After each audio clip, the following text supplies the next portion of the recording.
Good afternoon, a very good afternoon to our most revered Guruji, Dr. Ashok Kumar Mohanty sir, Dr. Milendra Rao sir, Dr. Narendra Gupta sir, Dr. Mahesh Chandra sir, our most senior and respected mentor, Dr. Manoj Jaiswal sir, Dr. Dalip Jani sir, Dr. M.B. Mahadik sir, Dr. S. Anand sir, Dr. Shashikant Shinde sir, और हमारे सभी respected IHF family members. तो जैसा कि आप सभी को पता है, हम हमारे beloved master doctor Ashok Kumar Mohanty sir का बर्थडे सेलिब्रेट कर रहे हैं और इस सेलिब्रेशन के दौरान हमारे सभी रिस्पेक्टेड मेंटर्स ने बहुत अच्छे अच्छे केसेस प्रेजेंट किए हैं। मैंने तो सच में ये पूरा मंथ बहुत एंजॉय किया है, बहुत सीखने को मिला है और इसके लिए हमारी IHF फैमिली हमारे रिस्पेक्टेड मेंटर्स की बहुत बहुत आभारी है और हमारे रिस्पेक्टेड IHF फैमिली मेंबर्स ने भी खूब अच्छे से पार्टिसिपेट किया है, तो उसके लिए हमारी IHF फैमिली का भी बहुत बहुत आभार। तो जैसा कि आप सभी को पता है, ये जो हमारी मेगा सेलिब्रेशन चल रही है उसमें हमारे आज के respected mentor doctor Samita Karundwade ma'am, उन्होंने बहुत ही इंटरेस्टिंग केस प्रेजेंट किया है। आज फिर से एक बार बहुत अच्छी लर्निंग हम सभी की होने वाली है, किस तरह से इस तरह के केसेस को जो जैसे अस्थमा है, इस तरह की पैथोलॉजीज रहती हैं, कैसे टैकल करना है, कैसे क्योर करना है और आपको कॉन्फिडेंस भी आएगा आज के इस सेशन के बाद। तो सबसे पहले मैं हमारे respected mentor doctor Samita Karundwade ma'am का वेलकम करता हूं। Welcome ma'am, a very good afternoon. जी नमस्ते मैम, आप म्यूट है मैम। हाँ सर, अभी आवाज आ रही है? जी जी मैम, बिल्कुल आ रही है। ओवर टू यू, स्टार्ट करते हैं मैम। जी sir, very good afternoon to all. मुझे बहुत ही अच्छा लगा है कि मोहंती सर के बर्थडे सेलिब्रेशन के महीने में मेरा BC सर ने रखा है and it was towards the end, तो मुझे थोड़ा सा प्रिपेयर करने के लिए भी टाइम मिला। सबसे पहले तो मैं doctor Hahnemann, doctor ML Sehgal sir और हमारे बिलवेड मोहंती सर का शुक्रिया अदा करूंगी कि हम लोगों को इतने अच्छे साइंस में काम करने के लिए मिल रहा है and we are able to give relief to the patients in a very much safe and safe way और बिना कोई तकलीफ दिए हम लोग उनको ठीक कर रहे हैं। क्योंकि आए दिन मैं जो पीडियाट्रिक केसेस देखती हूँ तो हमेशा ही मैं देखती हूँ कि बच्चों को कितनी तकलीफ होती है जब एलोपैथिक मेडिसिन लेने पड़ते हैं। जैसे ब्रोंकियल अस्थमा के केसेस हैं, वहाँ पे IV लगाना पड़ता है, ऑक्सीजन देना पड़ता है इन छोटे बच्चों को। तो आई एम वेरी ग्लैड कि मैं एक होम्योपैथ हूँ। उसी के साथ मैं IHF और बाकी के भी सभी मेंटर्स का शुक्रिया अदा करूंगी कि उन लोगों से मैं रोज ही कुछ ना कुछ सीख रही हूँ। एक भी दिन ऐसे नहीं जाता जब हम लोग मोहंती सर की याद नहीं करते हैं। So thank you very much sir. आज का केस लेने का मेरा ये इरादा है कि मोहंती सर हम लोग जब थे तब 15 अप्रैल को सर का लास्ट सेशन हुआ था ऑनलाइन। तो उसमें जो पढ़ाई हुई थी इतनी अच्छी हुई थी, लेकिन उस वक्त मैं नोट्स निकालती नहीं थी, मैं बहुत कीन नहीं थी उस वक्त नोट्स निकालने के लिए, तो वो सेशन मेरा मिस हो गया था। तो फिर बाद में मैं जब YouTube पे सर्च कर रही थी तो एक वीडियो मुझे मिला जहां पे ये ड्रग बहुत ही अच्छे से सर ने एक्सप्लेन किया था। तब मुझे ये केस क्लिक हुआ कि मैं ये केस प्रेजेंट करूंगी, तो it will be very good homage to Mohanty sir. तो फिर हम लोग केस शुरू करते हैं।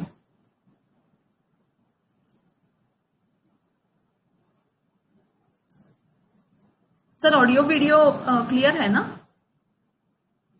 यस मैम, मेरे को तो आ रहा है बिल्कुल। बाकी मेंबर्स बताइए प्लीज, किसी को कोई इशू हो रहा है? No ma'am, very clear. Okay okay clear है। Okay, thank you ma'am, thank you sir. Ma'am good evening ma'am. तो मैं पहले केस सुनाती हूँ। सो ये पेशेंट जो है ये मेरे एक रूटीन पेशेंट से रेफर हुआ था। तो ये बच्चा 9 साल का है, उसकी उसको बहुत ही सिवियर अस्थमा का अटैक ऑलरेडी आया हुआ था और बच्चा कोई मेडिसिन लेने को तैयार ही नहीं था। इसलिए मम्मी ने मुझे ऑनलाइन कंसल्टेशन के लिए अपॉइंटमेंट लिया। ये मेरा केस जो है ये काफी पुराना केस है, यानी ऑलमोस्ट 1.5 ईयर पहले का केस है ये। तो ऐसे हुआ कि व्हाट्सएप वीडियो पे हम लोग केस लेने वाले थे, तो ये केस कन्नड़ा में है, तो मैंने उसको हिंदी में ट्रांसलेट किया है आप लोगों के लिए। तो कॉन्वर्सेशन ऐसे था। तो मैंने पूछा कि मम्मी ने वीडियो ऑन किया, तो मुझे एक्सपेक्टेड था कि मैं बच्चे को कब देखूं। तो फिर मैंने उनको पूछा कि बच्चा कहाँ पे है, तो मम्मी ने कहा कि वो अभी सो रहा है और यहीं पे है वो। ओके, तो मैंने उसको जगाया है, ऐसे मम्मी ने बोला। तो मैंने सोचा ठीक है, उसको जगाया तो लेट हिम सेटल डाउन, क्योंकि बच्चा ऑलरेडी सफर कर रहा था। तो मैंने बोला ठीक है, बोलिए कि मैं आपकी क्या मदद कर सकती हूँ।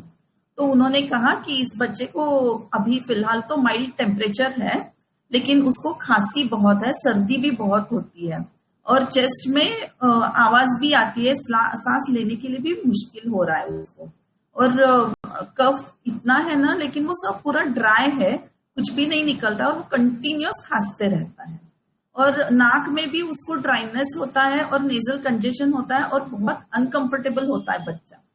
तो ठीक है बोला मैंने, ब्रेथलेसनेस भी होता है क्या पूछा, तो बहुत ब्रेथलेसनेस होता है ऐसे उन्होंने बताया। और उन्होंने कहा कि मैं नेबुलाइजेशन देती हूँ, एस्टालिन यूज करती हूँ मैं उसमें, लेकिन वो उससे भी कुछ ठीक नहीं लगता है उसको। ओके, और उल्टा उसको एस्टालिन की वजह से बहुत तकलीफें हो रही थी, जैसे एस्टालिन की वजह से ट्रेम्बलिंग वगैरह शुरू हो जाता है, तो बच्चे के पैर ट्रेम्बल करते हैं, दर्द भी करते हैं, ऐसे उसने बताया। और बिल्कुल खाना नहीं खाता है, बस जूस या फिर छाछ, नारियल पानी, इतना ही वो पीते रहता है, यानी सिर्फ लिक्विड्स पे रहता है। तो मम्मी ने बताया कि ये तकलीफ उसको बाय बर्थ है, पहले से ही उसको ये तकलीफें होती है, पहले कंजेशन रहता था, अभी तो ये ब्रेथलेसनेस के भी इश्यूज उसको आ रहे हैं। फिर तकलीफ शुरू कैसे होता है, ऐसे मैंने उनको पूछा।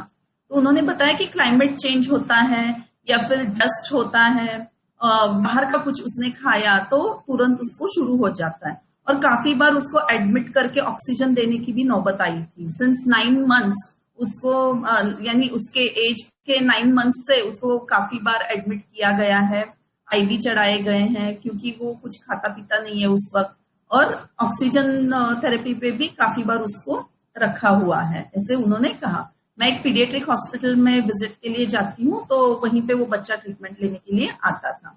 तो इन 15 दिनों में तो उसको सेकेंड टाइम ये अटैक आया है, ऐसे उन्होंने बताया मुझे। बहुत वीक हो गया है, लेग्स में भी ट्रेम्बलिंग होता है और लेग्स में दर्द भी है, ऐसे उन्होंने बताया। ओके, ऐसे पेट अंदर, जैसे वो बहुत ही थिन है, वो बच्चा बहुत वीक हो गया है, तो उसकी वजह से उसको एकदम वीक होता है, तो एकदम दुबला पतला है, तो पेट अंदर खींचा जाता है और चेस्ट बस ऐसे उड़ते रहता है, ऐसे वो बोल रही थी, और सुई सुई आवाजें भी आती है उसके चेस्ट में से। तो बहुत ही सीवियर अटैक था, क्योंकि फोन पे भी बच्चे की सांस लेने की आवाज मुझे आ रही थी। तो डॉक्टर ने तो एडमिट करने के लिए ही बोला था, लेकिन ये है कि कितने बार हम लोग एडमिट करें और क्या करें, और ये कोऑपरेट भी नहीं कर रहा है ना अभी तो फिर मैंने बच्चे को उसके नाम से बुलाया, क्योंकि मम्मी ने ऑलरेडी उसको जगाया था, तो मैंने उसको बुलाया कि है क्या उधर अवेलेबल, तो वो बात कर सके मेरे साथ। तो ये बच्चा, उसके मम्मी को मैंने बोला कि ठीक है, आप कैमरा उसके ऊपर फोकस कर दीजिए, तो ताकि मैं उसके एक्सप्रेशंस और बाकी की चीजें देख सकूं। तो वो बच्चा मैंने जो देखा, he was very much restless, बहुत ही रेस्टलेस था, उसकी आंखें बंद थी और कंटिन्यूअस खांस रहा था, वो ऐसे ऐसे खांस रहा था, कंटिन्यूअस चालू था उसका। तो जब मैंने उसको बुलाया तो धीरे से आंखें खोला, लेकिन वो मेरी तरफ नहीं देखा, उसने मुंह फेर लिया, क्यों, और उसको काफी इरिटेबिलिटी और वो एंग्विश दिख रहा था। उसकी मम्मी भी बोल रही थी उसको चेस्ट में भी दर्द हो रहा है, तो देखिए इतना चेस्ट उसका उड़ रहा है, कंटिन्यूअस है उसको, तो उसकी वजह से दर्द भी हो रहा था उसको। तो मैंने पूछा कि तकलीफ होती है तो इसका मूड कैसे होता है, तो उसने, मम्मी ने बताया कि वो कुछ खाता पीता ही नहीं है, बहुत गुस्सा करता है। तो मैंने पूछा किस बात पे गुस्सा करता है वो, तो मम्मी बोलती है कि ऐसा कुछ खास नहीं बोल सकते, लेकिन उसको खाने में कुछ चेंज हुआ, या फिर उसको खाने के लिए बोले तो उसको गुस्सा आ जाता है। उसको खाने में उसको जो चाहिए वही चाहिए, वो नहीं बनाया तो उसको नहीं चलता।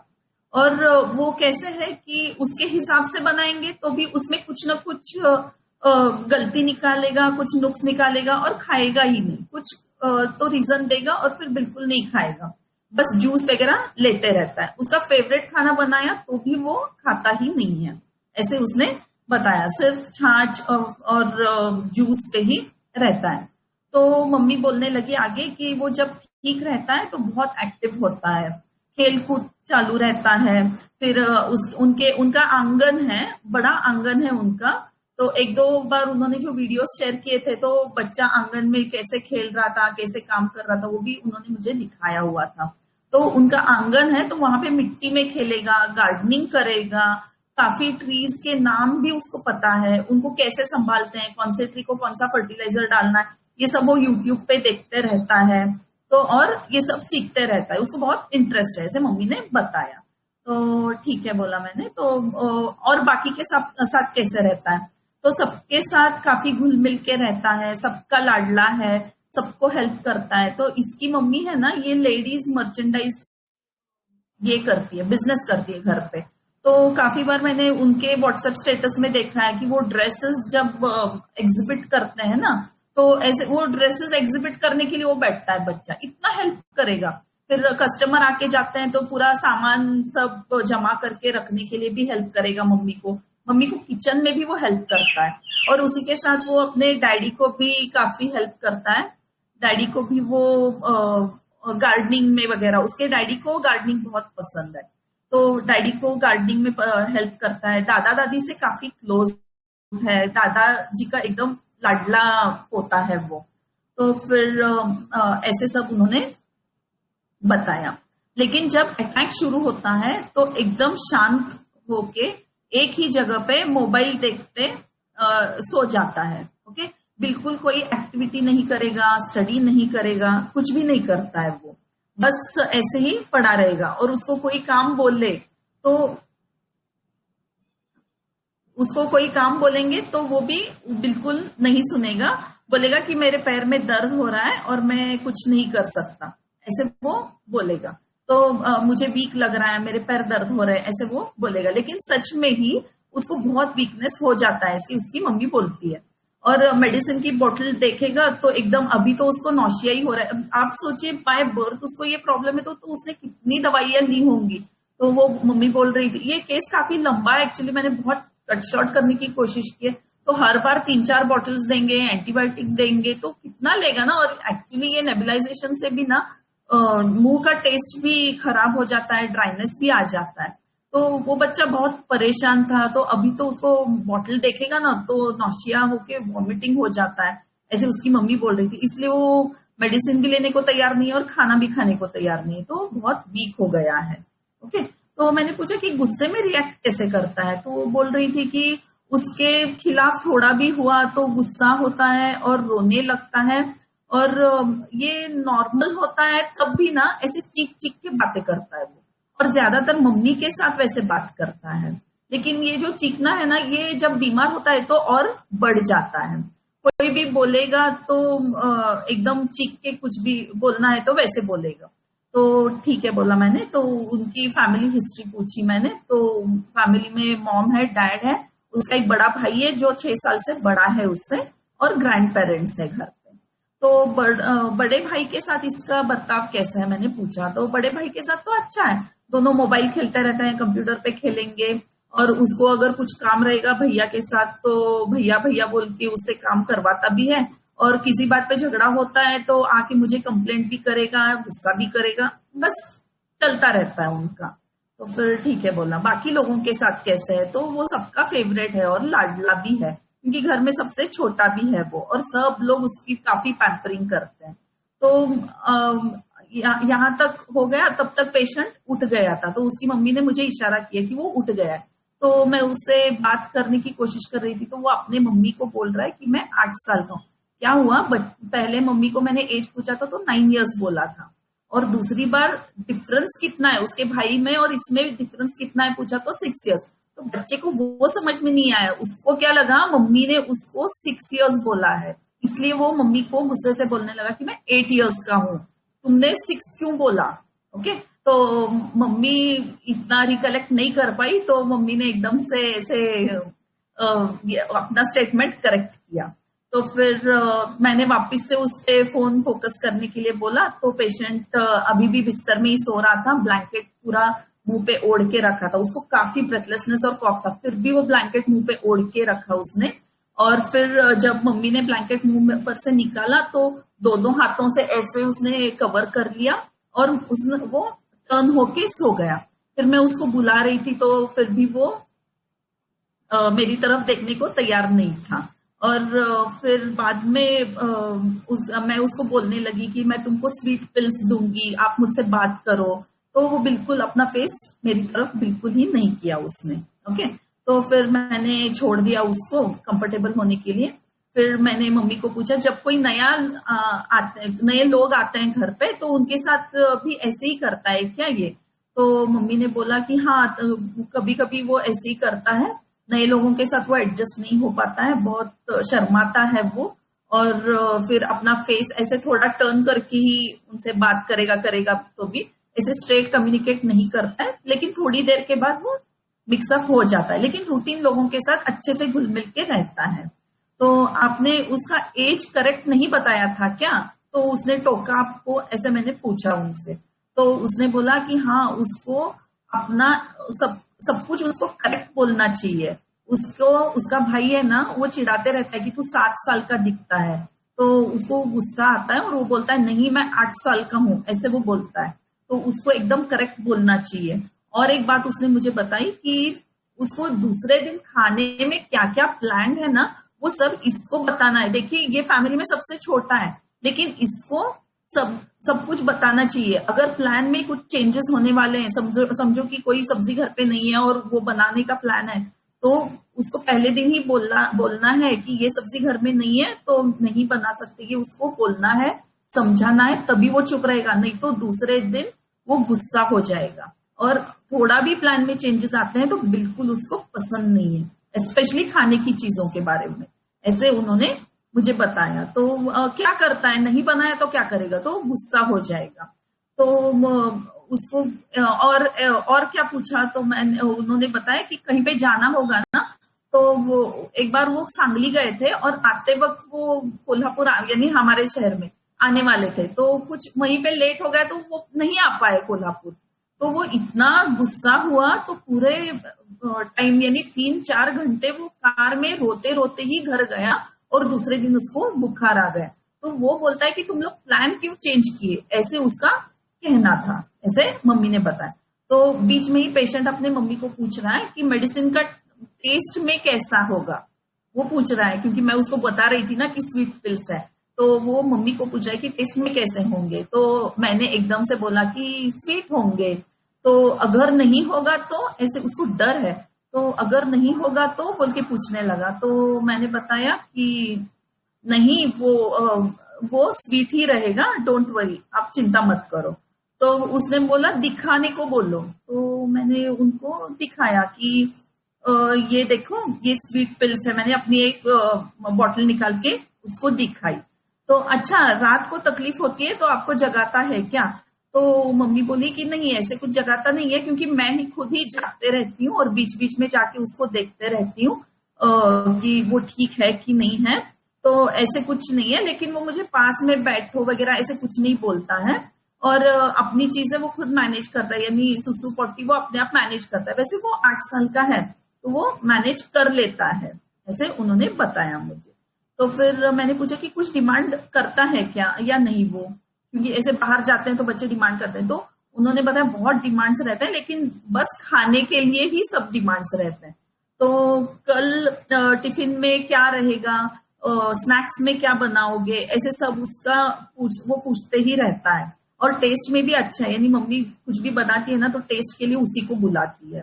तो ये सब देख के मैंने मेडिसिन प्रिस्क्राइब किए थे, 2-3 मैंने मेडिसिन प्रिस्क्राइब किए। तो ऐसे दिखा कि पेशेंट को पार्शियल रिलीफ था, उसके अटैक्स की इंटेंसिटी कम थी, जो खांसी और ब्रेथलेसनेस था वो कम था, लेकिन फ्रीक्वेंसी बिल्कुल कम नहीं हो रही थी। और उसका नेजल कंजेशन और वो स्नीजिंग वो सब बिल्कुल कम नहीं हो रहा था, तो मैं सेटिस्फाइड ही नहीं थी। फिर वो और एक बार मेरे पास 1 महीने के बाद फॉलोअप के लिए आए, तो तब मैंने देखा कि उसको बहुत ही सिवियर अटैक था।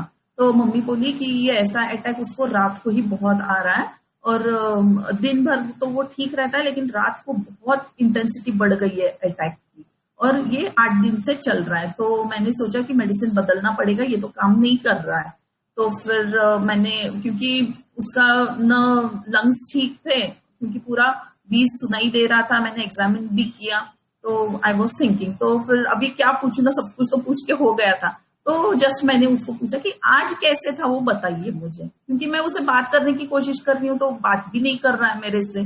काफी बार मैंने ट्राई किया था, उसके पहले 3-4 बार वो मुझसे मिल चुका था, फिर भी वो बात नहीं कर रहा था।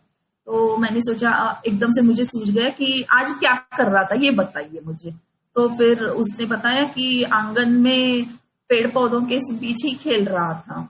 तो फिर ट्री प्लांटेशन भी करता है। उसके डैड ने मोबाइल के लिए मना कर दिया है, आज 4 बजे तक तुमको मोबाइल नहीं मिलेगा, ऐसे उसके डैड ने कहा है। तो वो उन्हीं को मना रहा है। मैं तो सोच रही थी कि कैसे मना रहा था, ऐसे मैंने पूछा उनको। तो वो बोलने लगे कि उसके डैड ने 4 बजे तक नहीं दूंगा बोला है ना। तो दोनों बच्चों को बोला था, लेकिन बड़ा बेटा क्या किया, वो जाके पढ़ने के लिए बैठ गया। ओके। और ये जो छोटा है ना, वो उनके साथ आंगन में चला गया। ओके। उनके साथ आंगन में गया, वहां पे उनके साथ ट्री प्लांटेशंस में और वो सब करते रहते हैं ना, वो पूरा मेंटेन जो करते हैं वो सब में वो लग गया था डैडी के साथ। और वो भाग भाग के उनकी काम कर रहा था, और बीच बीच में ऐसे, डैडी ऐसी है ना, ये ठीक है ना, ऐसे वो बोल रहा था। तो अच्छा ओके बोला मैंने। फिर डैडी कुछ भी मांगते थे ना, तो उसके पहले लाके देने की वो कोशिश भी कर रहा था, क्योंकि अभी उसको गार्डनिंग के बारे में काफी कुछ पता है, तो डैड क्या मांगने वाले उसको पता चलता होगा ना, तो वो लाके दे रहा था। तो फिर मैंने बोला अच्छा ठीक है, तो डैडी को मनाता है। फिर आपको क्यों ऐसे वो खाने पीने के बारे में ऐसे क्यों करता है? तो उन्होंने कहा कि हाँ, डैड जब मोबाइल नहीं देंगे बोलते हैं ना, तो मेरे साथ चिड़चिड़ करता है, ये मम्मी के ऊपर गुस्सा निकालता है उनके बारे में। ओके। फिर उठ के उनके पीछे चला जाएगा। देखिए, डैड उसको मना कर रहे हैं मोबाइल देखने के लिए, लेकिन गुस्सा वो मम्मी पे निकालता है और वापस डैडी के पीछे ही चला जाता है। ओके। तो ये पॉइंट मुझे कुछ तो इसमें अलग लग रहा था। तो उनको हेल्प करेगा, और वैसे हेल्प तो सभी को करता है, लेकिन मुझे फ्राइंग में भी उस दिन उसने कहा कि जो मेरे पास आया था ना, तो उसके पहले दिन उन्होंने पुड़िया बनाई थी। तो मम्मी के साथ वो पूरी पुड़िया तल तल के सबको खिलाया उसने,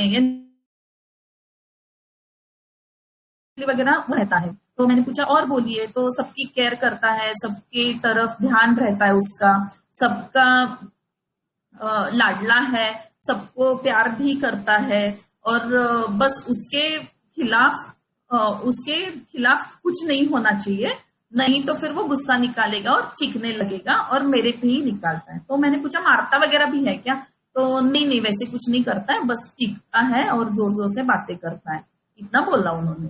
फिर थोड़ी देर के बाद बोले कि एक बात और बोलना है आपको। तो उसको एग्जाम में उसकी तबीयत भी ठीक नहीं रहती है ना, तो बस मोबाइल ही देखते रहता है, हफ्ता हफ्ता स्कूल नहीं जाता है बच्चा। तो फिर वो बड़े बेटे को एग्जाम में तो बहुत अच्छे मार्क्स मिल गए थे, और इसको मार्क्स अच्छे नहीं मिले। तो डैड ने उसको डांटा और बोला कि बड़े भाई को देखो कैसे अच्छे मार्क्स मिले और तुमको नहीं मिले। तो उस दिन से वो पढ़ाई अच्छे से कर रहा है, इसके पहले पढ़ाई नहीं करता था, तो अभी से पढ़ाई भी अच्छे से कर रहा है। और मेरे पास कस्टमर रहेंगे तो भी वो खुद से पढ़ाई करता है, और अभी स्टडीज का भी कुछ टेंशन नहीं हो रहा है, ऐसे उन्होंने बताया। और साथ में अभी खाना भी वो अपने हाथ से लेके खा रहा है, ऐसे उन्होंने मुझे बताया। लेकिन उसके जो कंप्लेंट्स थे उसमें तो कुछ भी फर्क नहीं था, ठीक से उसकी इंटेंसिटी वैसी ही थी। So I was thinking of changing the medicine. तो मुझे अभी आप लोग प्लीज बोलिए कि, 1 मिनट।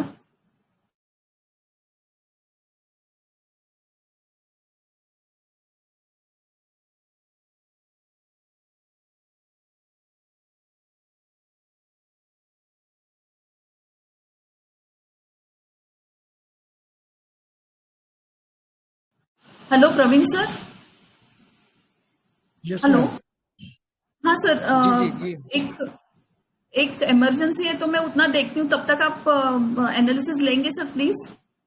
जी जी जी मैम। हाँ हाँ, मैं बस 5 मिनट में रिवर्ट करती हूँ। Okay ma'am okay.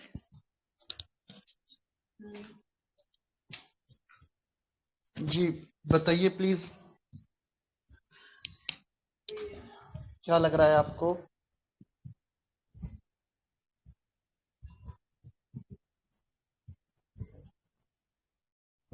हेलो।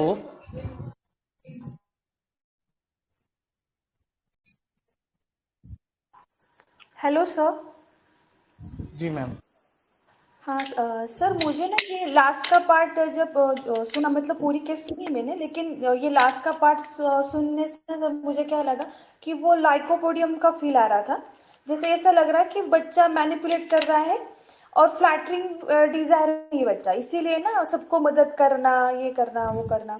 और जो जो पार्ट है ना कि उसके भाई की तारीफ की, वो कम मार्क्स मिले इसको और उसके भाई को अच्छे मार्क्स मिले, तो वो फिर उसके बाद से वो स्टडी करने लग गया। तो शायद उसकी मतलब एम्बिशियस भी हो सकता है, और ऐसा होगा कि मैं अगर ये पढ़ाई करूंगा तो फिर मुझे अच्छे मतलब मेरी ये क्या तारीफ होगी, तो इसकी वजह से वो ये मतलब करने लगा होगा। तो मुझे ना ये थोड़ा जी लाइकोपोडियम टाइप आया, थोड़ा डिक्टेटोरियल नेचर लगा। और मम्मी को कैसे ना, पापा को कुछ ज्यादा ये नहीं बोल रहा है, लेकिन मम्मी को ये मतलब ये तंग करता है ना, मम्मी को बोलता है ऐसा वैसा खाने के बारे में थोड़ा। तो ये तो सब सोच के तो थोड़ा मुझको लाइकोपोडियम का फील आ रहा है। बाकी तो मैडम बताएंगे। और ये दो जो जी रुब्रिक थे, मैम। एंगर विल कॉन्ट्राडिक्ट, तो वो जो रुब्रिक है ना, anger will if he things do not go, तो ये दो एक दो ऊपर का केस पढ़ेंगे तो थोड़ा सा वैनिला का भी फील आता है, जैसे कि गार्डनिंग, लव फॉर, वो एक दो रुब्रिक में तो वैनिला भी लग रहा था, लेकिन जो लास्ट का पार्ट सुना तो मुझे वो सुनकर लाइकोपोडियम का फील आ रहा था सर। थैंक यू जी सर। Very nice ma'am. बहुत अच्छा ओके मैम। एनालिसिस किया, और ये जो मतलब आपने वेनिला और लाइको का डीडी किया ना, ये सच में बहुत खुशी हुई मुझे कि आप लोग अभी इस तरह से रेमेडीज को डीडी कर पा रहे हो। Very nice ma'am, keep it up, और इसी तरह आप ग्रो करते जाइए, आगे बढ़ते। स्मिता मैम, आपको मुझे लग रहा है लीव करके ज्वाइन करना पड़ेगा, क्योंकि आपका वीडियो नहीं आ रहा है। ओके सर, ज्वाइन करती हूँ मैं वापस। जी जी मैम। प्रवीण का नमस्ते वीडियो मनोज आ सर। रहा। हाँ, वीडियो आ रहा नहीं था तो सर, क्लियर। मुझे, हाँ, मैम का वीडियो क्लियर आ रहा था, मेरे को नहीं दिखाई दे रहा था। हाँ, ओके। आप एक बार लिफ्ट के हाँ ज्वाइन अभी कर ठीक लीजिए, है हो मैम। सकता है। ठीक है। जी जी हाँ। जी। Good thank evening you sir. Ma'am. Good evening Manoj sir. हाँ, गुड इवनिंग डॉक्टर स्मिता। जी सर। अभी वीडियो फिर मेरे को नहीं दिखाई पड़ रहा। जी सर। अब आपका वीडियो मुझे नहीं दिखाई पड़ रहा, मैं देखता हूँ, मैं लिख। बाकी लोगों को दिख रहा है? यस मैम, दिख रहा हाँ, है। देख रहा दिख है, रहा है आपकी मैम। तस्वीर पहली बार आ रही ओके ओके। मनोज सर, अभी आप लीव करके ज्वाइन कीजिए। और कोई एनालिसिस देंगे तब तक? जी मैम, मैं जी बोलता हूँ। हाँ जी बोलिए सर। सर। इसमें मुझे ये जो बच्चा है, ये मैनिपुलेटिव लगा है, मैनिपुलेट भी कर रहा है, और साथ ही साथ वो डैड की जो है वो उसमें मुझे लगा कि वो प्लीजिंग डिजायर टू प्लीज भी है, तो डिक्टाटोरियल भी लगता है, तो उस लिहाज से मैं समझता हूँ कि ये पलसा टेला बच्चा है। Okay sir. जी।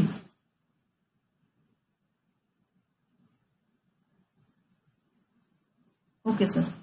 और कुछ बोलना है सर आपको? जी मैम, नहीं ठीक है। Okay sir. Okay, thank you so much. जी और बताइए, प्लीज जल्दी जल्दी ऐड कीजिए।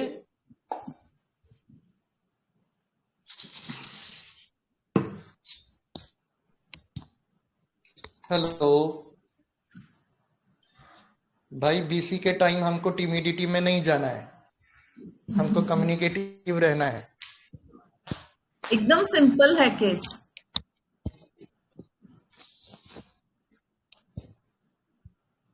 सिंपल नहीं है मैम, बहुत अच्छा केस है, बहुत इंटरेस्टिंग केस है और ढेर सारी चीजें हमको सीखने को मिलने वाली हैं।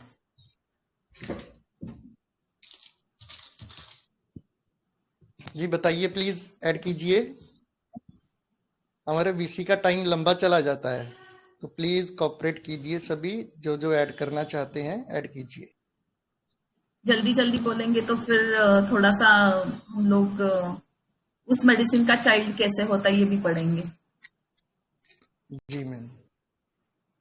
नीलम मैम, आप ऐड करेंगे?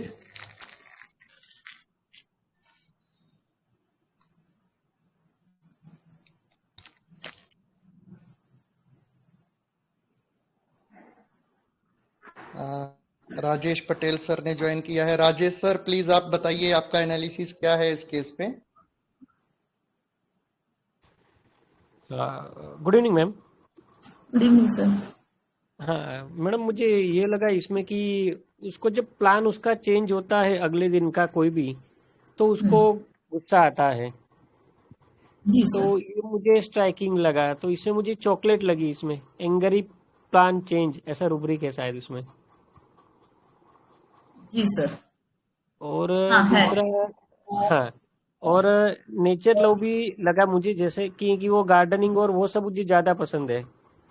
मगर जब वो फादर गुस्सा करते तो उस पे वो रिप्लाई नहीं करता, मम्मी को जाके वो इरिटेबिलिटी दिखाता है। तो यहाँ पे hard for inferior, kind for superior ऐसे भी लगा, और थोड़ा प्लीजिंग भी लगा कि फादर जो बोलते हैं वो सब वो करने लगता है पहले से, वो भी बिना कहे। Okay sir. तो ये चीज मुझे स्ट्राइकिंग लगी। तो मैडम मेरा ये दो है, एक चॉकलेट की तरफ जाता है और दूसरा ये रूब्रिक की तरफ। ओके, चॉकलेट आप दो रूब्रिक से बोल रहे हैं ना सर, एक तो प्लान चेंज्ड वाला और हाँ, नेचर लव। Yes ma'am.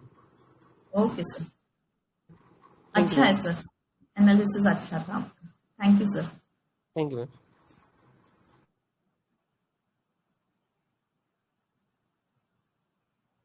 और जी बोलिए थैंक यू। प्लीज। जी थैंक यू सर।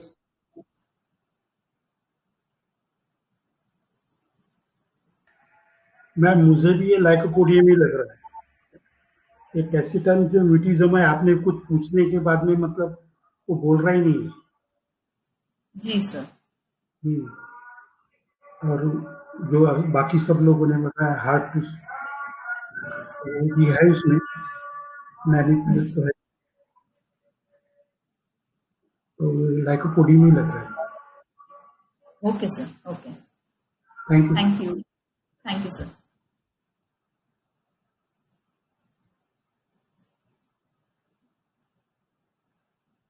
और बोलिए।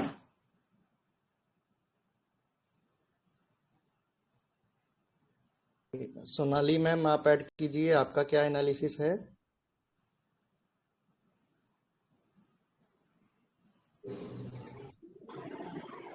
हेलो। हेलो। हाँ हेलो मैम।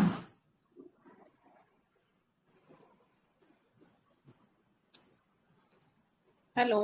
हेलो मैम, बोलिए, सुनाई दे रहा है आप। हाँ मैम। सर मुझे भी ये बच्चा ना लाइकोपोडियम का ही लगा है।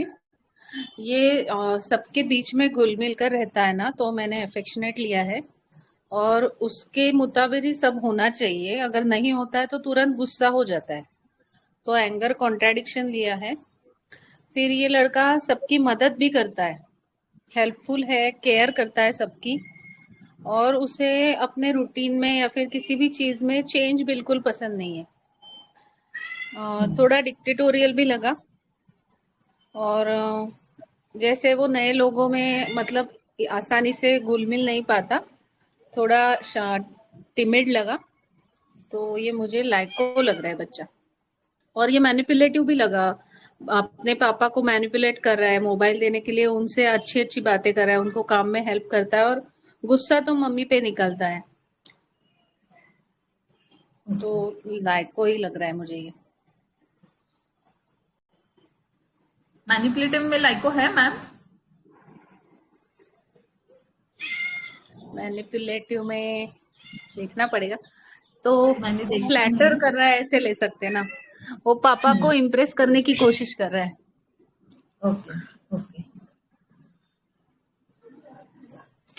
बढ़िया एनालिसिस मैम।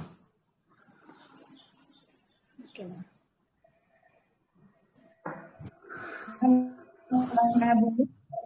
हाँ मैम बोलिए। Good evening ma'am. Good evening sir. Good evening ma'am. तो मैम ये इस केस पे ये जो बच्चा था ना, बहुत ही फैस्टिडियस लगा मेरे को। तो मतलब कि वो बहुत ही डिफिकल्ट है इसको प्लीज करना। मतलब कि जो चीज मांगता है खाने पीने में भी वो मांग रहा है, उसमें भी वो सेंसोरियस नेचर का है। थोड़ा सा इधर से इधर हुआ तो उसमें भी वो वो बोल रहा है ये अच्छा नहीं बना, ये नहीं किया, मतलब मैंने नहीं खाना, ले जाओ इसको, है ना। थोड़ा सा ये इस तरह का नेचर भी उसका था।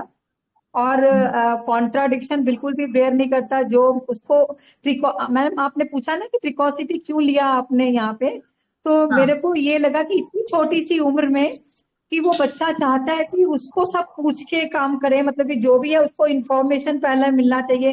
फिर जिस तरह से सबकी हेल्प कर रहा है, मतलब कि एक छोटा सा बच्चा इतना सबके प्रति में उसको अपनी रिस्पॉन्सिबिलिटी पता है कि मैंने किसको क्या करना है, किसको क्या नहीं करना है ना। हाँ, तो स्कूल इसको ऑफ में ये है। और अफेक्शनेट भी है थोड़ा सा। उसके साथ में मैम ये दिया था एक एनिमल के प्रति उसका बहुत प्यार है ना। एनिमल से वो अपने उसे पेट से बात भी करता है। अब मैम यहाँ पे अगर डीडी करने जाए ना तो इथ्यूजा ओनली एक रेमेडी है जो पेट से वो बात करता है। कुछ सिम्टम्स इसके अगर लेंगे ना, वॉमिटिंग वगैरह ये सारा कुछ लेते हैं तो थोड़े थोड़े सिम्टम हमारे इथ्यूजा को कवर करते हैं, पर एज अ होल नहीं कर रहे हैं। तो यहाँ पे इसे और फिर मैनिपुलेटिव भी है अपने पापा को बहुत। मतलब कि पापा हार्ड है ना, मतलब कि अब उसको उनसे उल्लू सीधा करना है तो उनको तो वो फ्लैटरिंग करना पड़ेगा ना।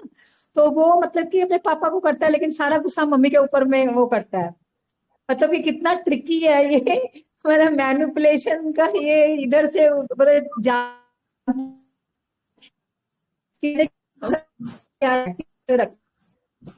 तो इसलिए मैम अगर सारा कुछ अगर हम देखते हैं ना तो ये कार्सिनोसिन कवर कर रहा था। लेकिन अगर एंगर कॉन्ट्राडिक्शन फॉर्म में आता उसमें कार्सिनोसिन नहीं है। तो फिर उधर में अगर जाते हैं तो फिर पल्साटिला भी मतलब कि लर्किंग कर रहा है, थोड़ा सा झलक दे रहा है। अब बाकी मैम मैं माइंड मेथड में इतनी एक्सपर्ट नहीं हूँ। कुछ मतलब कि मतलब सीखना शुरू किया है तो हो सकता है कोई गलती होगी। आगे आप बता दो। नहीं मैम, आपका अच्छा है, एनालिसिस बहुत अच्छा है और डीडी भी किया है मैम आपने, बढ़िया।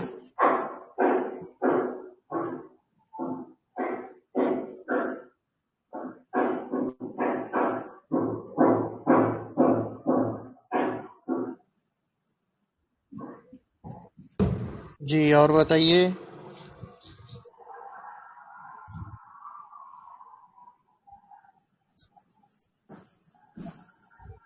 जी मुझे लगता है कि मैम डिस्क्लोज कीजिए भी, क्योंकि फिर आप एक्सप्लेन भी करने वाले हैं तो उसमें भी अच्छा खासा जी डिटेल में जाएंगे। अपना जी माइक बंद कर दीजिए प्लीज। पद्माकर सर अपना माइक बंद कर दीजिए। डेलीकेसीज में भी ये था ना, ये बच्चा जो है वो बहुत ये मतलब खाने पीने के मामले में बहुत मतलब कि फूडी भी है। मतलब चाहता भी है अच्छा अच्छा खाना, मतलब चाहता है, ऐसे नहीं है जो ऐसे वैसे खा लिया, ऐसा नहीं है ये बच्चा। मेरे को यहाँ पे लगा डेलीकेसीज में फूड डेलीकेसीज डिजायर फॉर उसमें आता है ना, तो वो भी था यहाँ पे। Okay okay okay ma'am. Okay, हम लोग एनालिसिस की तरफ बढ़े। प्रवीण सर। मैम ओके ठीक है।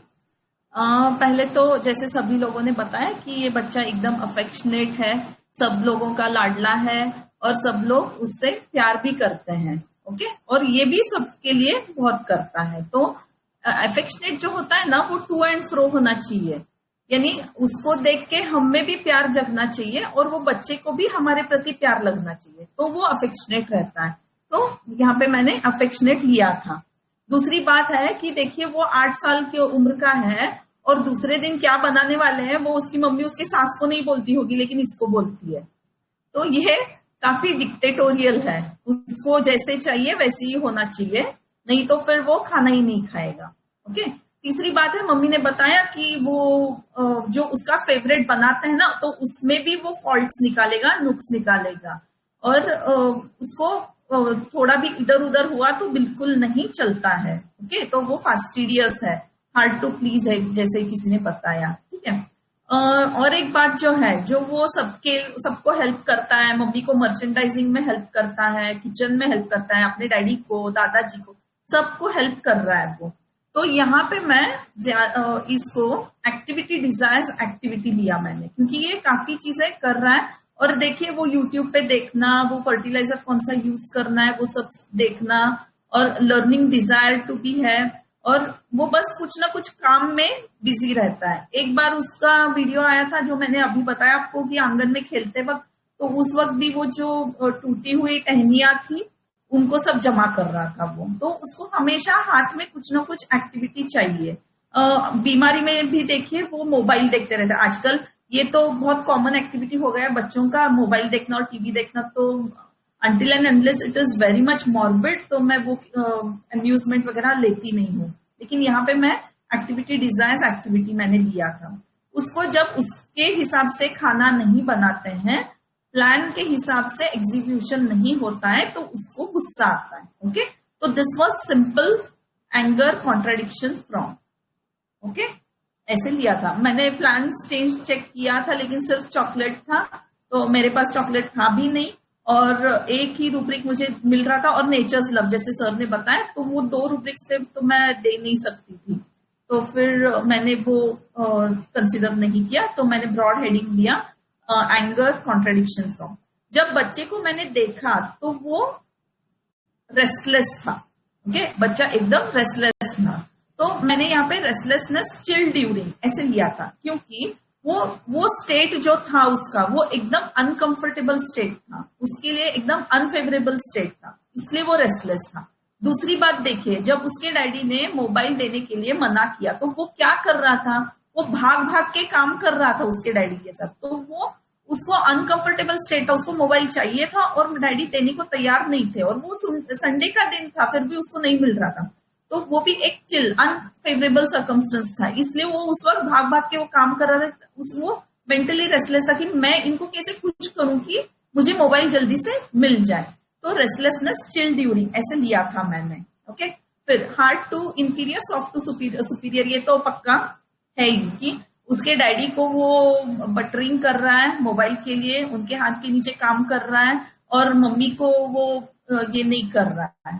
ओके। वो मम्मी को बहुत गुस्सा निकाल रहा है, उनके ऊपर चीखता है, उनको कॉन्ट्राडिक्ट करता है, ये सब चीजें वो कर रहा है। डैडी को वो फ्लैटरिंग कर रहा था, इसलिए फ्लैटरिंग सीड्यूसिंग बिहेवियर लिया था। लव एनिमल्स फॉर, वो पेट को पैर से ऐसे अलग करेंगे ना तो भी उसको गुस्सा आता है, पेट को कुछ बोलेंगे तो भी उसको गुस्सा आता है। ओके।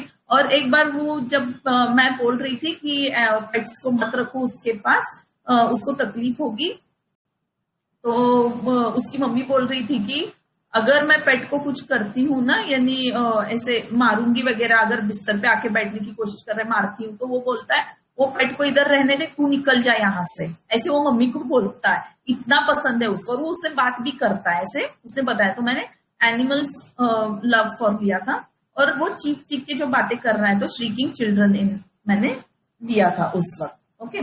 तो पहले तो मैंने नेचर्स लव दिया था, फिर बाद में ये प्लीजिंग डिजायर टू प्लीज भी मैंने कंसीडर करके ही कार्सिनोसिन दिया था, फिर बाद में मैंने वैनिला भी दिया था, और थर्ड ड्रग मेरा मेडोराइनम था। तो तीनों भी मुझे पार्शियली रिलीफ दे रहे थे, इसलिए मैंने उनको चेंज करके फिर जब फॉलोअप में ये बातें मुझे पता चली, मुझे ये समझ में नहीं आ रहा था कि वो आंगन में इतना खेलने जाता है, इतना यूट्यूब देखता है, इतना सब कैसे करता है ना 8 साल का बच्चा, उसको वो पेड़ों में और झाड़ में कैसे क्या इतना इंटरेस्ट है। तो इस सेशन में सेकेंड फॉलोअप में मुझे पता चला कि उसके डैडी गार्डनिंग में इंटरेस्ट लेके करते हैं ना, इसलिए ये बच्चा भी वो कर रहा है, ताकि वो उसके डैडी को अच्छे से ये कर सके, फ्लैटर कर सके, उनके डैडी को खुश रख सके, इसलिए वो इतना गार्डनिंग में इन्वॉल्व था। ऐसे ऐसे मेरा रीडिंग है, आई डोंट नो एग्जैक्टली, लेकिन इतना क्यों ना बच्चे को गार्डनिंग का इंटरेस्ट है। तो फिर ये इसका रेमेडी लाइकोपोडियम ही है। ओके, तो हम लोग लाइकोपोडियम के बारे में काफी बार सोचते हैं, सुनते हैं, और लाइकोपोडियम ऐसे हमारे मन में आते ही हम लोग लाइकोपोडियम के बारे में क्या सोचेंगे, क्या बोलेंगे? 3-4 लोग मुझे इनपुट्स देंगे प्लीज। जब हम लोग लाइकोपोडियम का बच्चा या फिर बंदा सोचते हैं तो अपने दिमाग में सबसे पहले क्या आता है?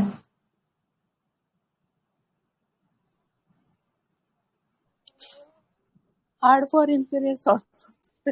Hello ma'am. ग्रेट, बोलो। Yes ma'am. हेलो। और बोलो। हाँ, डिक्टेटोरियल कावर्डिस होता है ये बहुत। फ्लैटरिंग करना उसको बहुत फादर पसंद से है। फियर ऑफ स्ट्रेंजर्स, टिमिडिटी होगी मैम, टिमिडिटी होगी। तो आप लोग नई चीजों को लाइकोपोडियम, करने में हमेशा फियर होगा उसको। कोई भी Yes, नया प्रेजेंटेशन हो, मीटिंग विद स्ट्रेंजर्स हो, कोई भी वेंचर हो, बट जहाँ न्यू थिंग्स है वहाँ उसको इनिशियली फियर आएगा। Then when he will start doing things तो वो नॉर्मल हो जाएगा, प्रॉपर्ली सब कुछ कर देगा। और बहुत ज्यादा डिक्टेटोरियल होता है और तो आपके हिसाब से मैनिपुलेटिव। हाँ, आपके हिसाब से लाइकोपोडियम अच्छा बंदा होता है या खराब बंदा होता है? ऐसा बोल नहीं सकते मैम। मैडम मैंने हर ना एक रेमेडी के सेंटेंस सही और सर का पढ़ा था नोट। लाइकोपोडियम वही मतलब सारा ऐसा है ना जो अपने वीकनेस को दिखाना नहीं चाहता है, एक फंगस है, वो अपने वीकनेस को छुपाना चाहता है, इसके लिए वो जद्दोजहद करता है। ओके मैम, वो फंगस नहीं है, फर्न है। गुड बुक में रहना है इसको। स्पर है। हाँ, भी लाइकोपोडियम पढ़ा हुआ है। जी सर। स्पॉइल्ड चाइल्ड में भी लाइकोपोडियम पढ़ा हुआ है। yes, और yes, एम्बिशन में भी है, increase means employed every possible. Power love में है मैम। हाँ, पावर लव में भी है मैम। यस, काफी बार हम लोग ये बच्चे को या फिर ये बंदे के नेगेटिव एस्पेक्ट से पहचानते हैं, राइट? जी, नेगेटिव एस्पेक्ट्स ही हमारे मन में रह जाता है। जैसे बच्चे, पल्सेटिला की बच्ची है, उसको हम लोग बोलेंगे अट्रैक्टिव होती है, कॉकेटिश होती है, बहुत ही स्वीट स्वीट बातें करती है, बस रोते रहती है, यील्डिंग डिस्पोजिशन, ऐसे बोलते हैं ना। वैसे लाइकोपोडियम को हम लोग hard for superior, inferior, soft to superior, spoiled child. तो काफी बार ऐसे होता है कि हम लोग लाइकोपोडियम के बारे में बहुत नेगेटिव सुनते हैं, जैसे रिस्पॉन्सिबिलिटी उसको लेनी नहीं है, ऐसे बोला जाता है। तो मेरे दिमाग में भी ऐसे ही कुछ पिक्चर था। तो उस दिन मैं बस देख रही थी मोहंती सर का बाबा लास्ट जो ऑनलाइन सेशन हुआ था दी अदर सॉन्ग के साथ, तो वो सेशन यूट्यूब पे मिलता है कि मैं ढूंढ रही थी, तो वो तो मुझे नहीं मिला, तो मैं बहुत मायूस हो गई थी। तो फिर क्योंकि मुझे उसके नोट्स बनाने थे, सर ने जो सिखाया था उसके, तो वो मिला नहीं। फिर मैंने देखा कि यूट्यूब पे मुझे लाइकोपोडियम का और एक सर का वीडियो मिला, और जब वो मैं सुनने लगी तो मैं एकदम सरप्राइज थी। सर जिस तरह से समझा रहे थे, तो वो सब सुन के मैं तो एकदम ये हो गई। ऐसे पिक्चर भी होता है, ये मेरे ध्यान में नहीं था। तो फिर मैंने सोचा कि इस महीने में हम लोगों को लाइकोपोडियम ही पढ़ना है, और मैं उसकी पढ़ाई करने लगी। फिर मुझे याद आया कि मेरे पास एक केस पड़ा है लाइकोपोडियम का, जिसमें काफी सारे अच्छे एट्रीब्यूट्स भी थे। तो मैं वो केस ढूंढ के निकाला, और मैंने सोचा कि अभी ये इस मौके पे यही ड्रग हम लोग सीखते हैं, यही ड्रग मैं प्रेजेंट करती हूँ, because it was Mohanty sir's last teaching. तो मैं ये मेरा सेशन जो है मैं उन्हीं को अर्पित करती हूँ।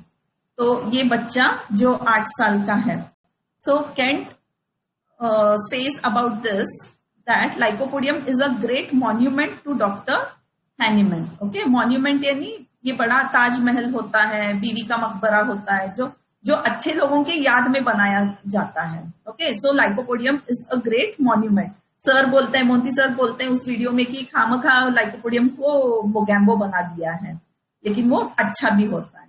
तो डॉक्टर राजन शंकरन का मैं देख रही थी, तो he said that it is vegetable sulphur.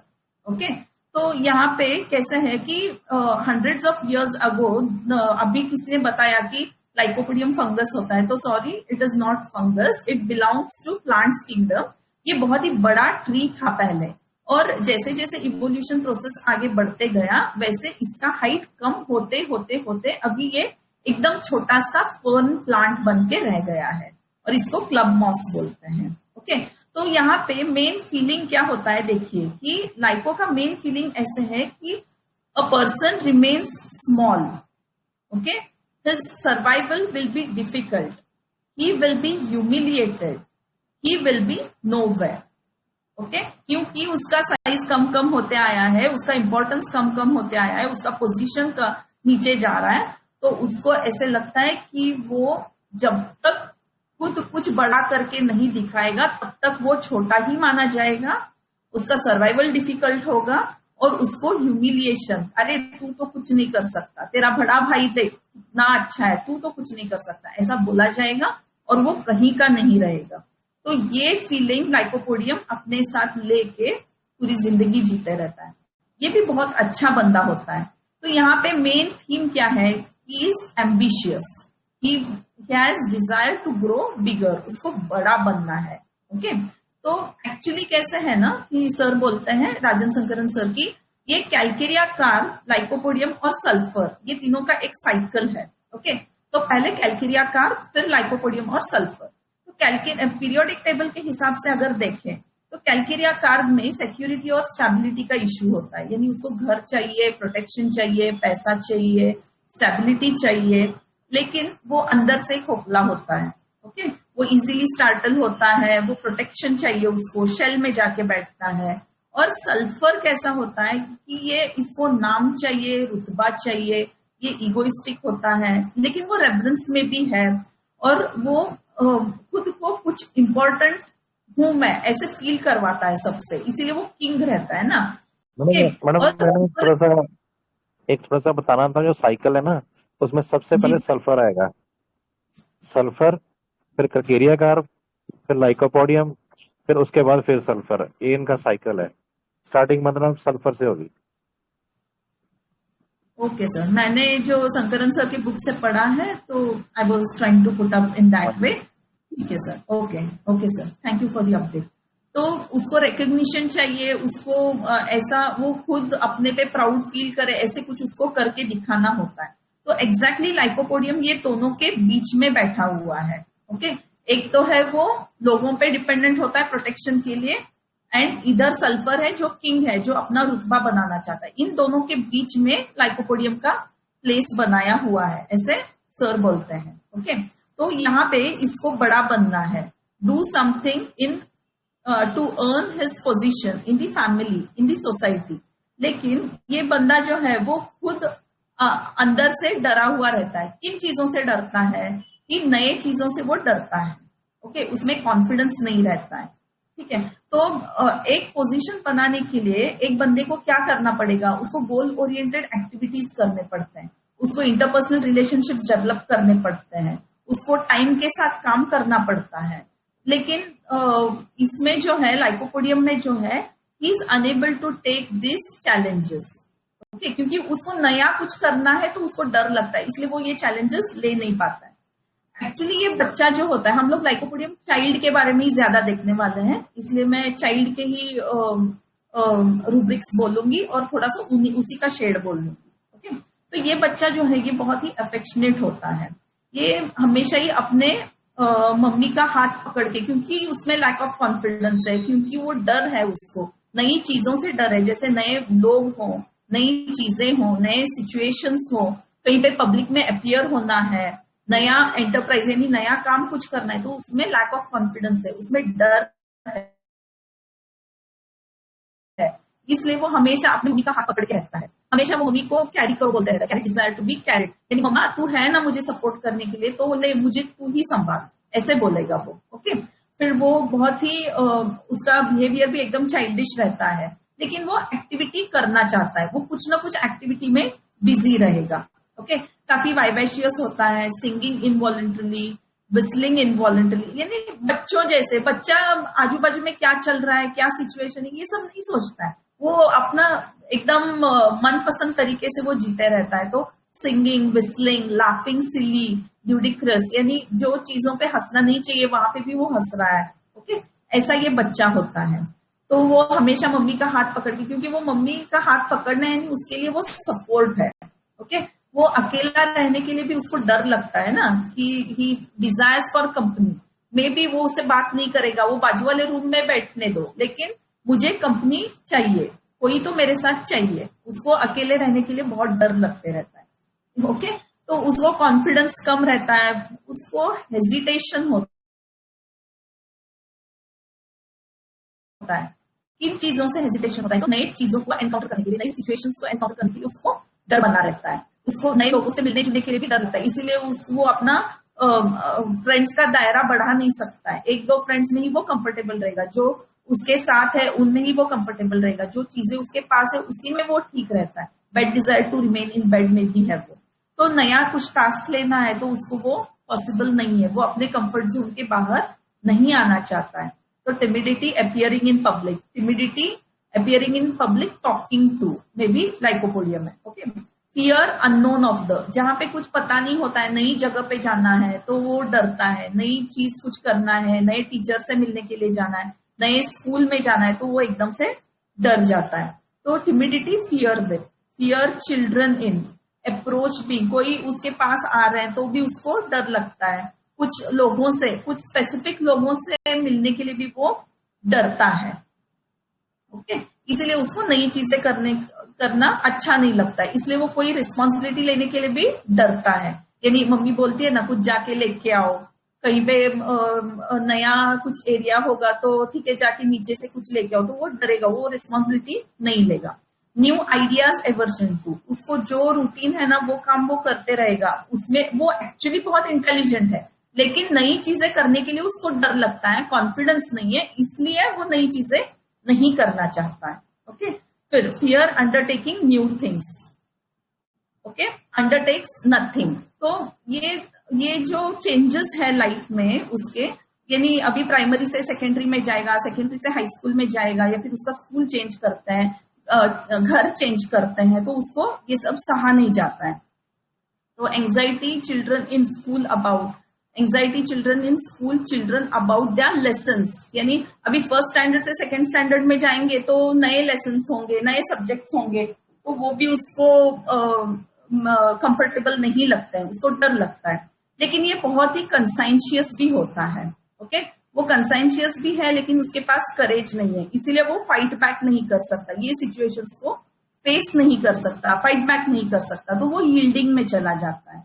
Okay, yielding में जाता है। तो ये लैक ऑफ कॉन्फिडेंस की वजह से वो प्रॉमिसिंग लोग जो होते हैं, जैसे अभी इस बच्चे में देखते हैं तो उसके डैड, ओके, या फिर जो लोग उसको बोलते हैं कि तू पढ़ाई कर, तू इंजीनियर बन, तू ये कर, तू वो कर, आज शाम को जाके ये करके लेके आ, ऐसे कुछ बोलेंगे तो उन लोगों से उसको डर लगने लगता है। He has aversion to certain people, जो लोग उसको बोलते हैं ना कुछ काम करने के लिए, फिर बड़े भाई से, क्योंकि वो प्रॉमिसिंग है, वो अच्छे मार्क्स ला रहा है, तो उसके प्रति उसको एवर्जन होता है।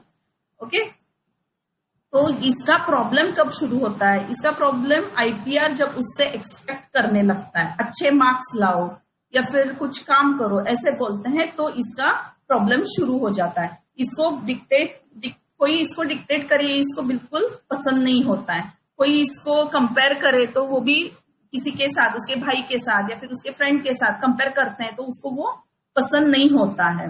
ही इज इंटेलिजेंट, ओके, और वो बहुत इगोइस्टिक भी होता है, वो एकदम मन पे ले लेता है, उसको बहुत गुस्सा आता है उसके प्रति, जो बंदा उसको कंपेयर कर रहा है उसके प्रति उसको बहुत गुस्सा आता है। लेकिन वो बहुत कंसाइंशियस भी है, कंसाइंशियस ट्राइफल्स अबाउट, उसको गुस्सा तो आता है अंदर से लेकिन वो बिल्कुल एक्सप्रेस नहीं करता है। तो elements from rudeness of others, ये जो लोग बात करते हैं ना, ये उसको बहुत रूड लगता है, और जो गुस्सा करते हैं, चिढ़के बोलते हैं, तो उसको बहुत बुरा लगता है। तो elements from rudeness of others, elements from anger suppressed, तो but he lacks the courage to fight back, share his problems with the parents, ये सब नहीं कर सकता वो। तो कन्फ्रंटेशन एवर्जन टू। अभी मम्मी डैडी तो सुनेंगे नहीं, वो बहुत स्ट्रिक्ट होता है। मम्मी तो फिर भी वो एकदम सॉफ्ट होती है, मम्मी तो मम्मी होती है, तो वो बच्चे को समझ भी लेगी, लेकिन पापा नहीं सुनेंगे तो वो कन्फ्रंटेशन चाहिए ही नहीं उसको, इसलिए उसको aversion to certain people, specially उसको डैड से ही प्रॉब्लम्स होते हैं लाइको को। ये जनरल है, please don't break fixed images, okay. तो वो कार्डाइज होता है कन्फ्रंटेशन एवर्जन टू, यानी उसको कुछ ये वाद विवाद नहीं चाहिए, किसी के साथ बहस नहीं करना है। कार्डाइज ओपिनियन टू एक्सप्रेसेस, वो अपनी बात बिल्कुल रख नहीं सकता है किसी के सामने, वो बस कंसाइंशियस होने की वजह से, कार्डाइज होने की वजह से अपनी बातें अपने ही मन में रखता रहेगा। लेकिन ये बहुत ऑब्स्टिनेट भी होता है और परसिवरेंट भी है, ओके। उसी के साथ ये भी उसके अच्छे क्वालिटीज हैं। तो ये पूरा इंटरनलाइज करके लेता है। अभी डैडी बोल रहे हैं ना कि मैं नहीं कर सकता, मेरा बड़ा भाई ही कर सकता है, मैं नहीं कर सकता, तो वो पूरा अंदर से चेंज होने लगता है। मैं करके ही दिखाता हूँ, अभी मैं भैया से भी अच्छा करके बताता हूँ, क्योंकि उसको टॉल बनना है, उसको लगता है कि मेरे में भी क्वालिटीज हैं, मैं अपने क्वालिटीज दिखाना चाहता हूँ, डेल्यूजन टॉल ही इज, लेकिन वो कैसे दिखाऊं? तो उसको अपना वो जिसके साथ कंपेयर किया जाता है उनके साथ एनवी होने लगता है कि उसके क्वालिटीज मेरे में भी चाहिए, ओके, ऐसे लगने लगता है। Envy avidity with, okay. देखिए एनवी और जेलसी, काफी लोगों को ये डिफरेंस पता है, लेकिन न्यू कमर्स के लिए मैं बोलती हूँ, एनवी जो होता है ना, वो सामने वाले को देख के ये क्वालिटी मेरे में भी होना चाहिए, ये फीलिंग तक एनवी होता है, ओके। लेकिन जब मैं ये फीलिंग के आगे जाके उसका बुरा हो, वो गिर जाए, वो बीमार पड़ जाए, इसलिए वो उसको पेपर लिखने ना आए और मैं फर्स्ट हूं, ऐसे बोलेगा तो वो जेलसी हो जाता है, ठीक है।